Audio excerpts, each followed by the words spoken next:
नागपूरमध्ये कॉमेडियन कुणाल कामरा यांच्या सोशल मीडिया पोस्टवरून वाद निर्माण झाला आहे। कामराने RSS मधील R अक्षरावर कुत्र्याचा फोटो असलेला टी-शर्ट घातलेला फोटो शेअर केल्याने भाजप युवा मोर्चाने नाराजी व्यक्त केली।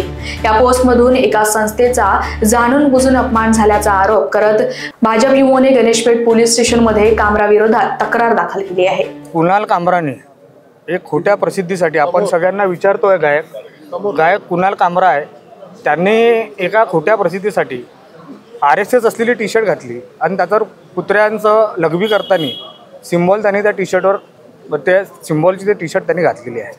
म्हणजे तो काँग्रेसची सुपारी घेऊन काम करतोय का, उद्धव ठाकरेंची सुपारी घेऊन तो काम करतोय का, आणि कशाबद्दल करतो, आणि एखाद्या खोट्या प्रसिद्धीसाठी हे असं काही आपण करायचं, आणि अशी खोटी प्रसिद्धीसाठी संघा आतापर्यंत राजकीय पक्षापर्यंत ठीक होतं। आता जिथे आमच्या हृदयातून भावना आमच्या संघावर जुळलेल्या आहे, आता तो संघापर्यंत येईल असेल। हा युवा मोर्चा स्वस्त बसणारा युवा मोर्चा नाही आहे, हा भारतीय जनता युवा मोर्चा आहे। त्याला त्याच्या आपल्या स्टाईलनं उत्तर द्यायला आम्ही सक्षम आहोत, पण आम्ही कायद्याचं आणि प्रशासनाचं पालन करणारे कार्यकर्ते आहोत।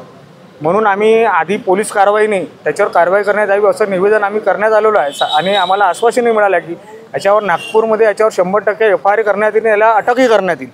पण तो अशा काही जयचंद काँग्रेसवाल्यांची टीप घेऊन आणि त्यांच्या ऐकून, उद्धव ठाकरेसारख्या लोकांचं ऐकून, शरद पवारांचं ऐकून तो अशा घाणेरडे कामं अगर तो ह्या नागपूर ह्या देशामध्ये करत असेल, त्याला हा युवा मोर्चा सोडणार नाही, त्याच्या विरुद्ध कठोर कारवाई करण्यात यावी। म्हणून आज आम्ही इथे शांततेनं निवेदन द्यायला आलो। ह्या आमच्या आंदोलनाची पहिली सुरुवात आहे। त्याच्यानंतर युवा मोर्चा नाही झालं तर आम्ही आपल्या पद्धतीनं आंदोलन करायला तयार आहे। लोकवाहिनी मीडियासाठी अविनाश तोतडीची रिपोर्ट, नागपूर।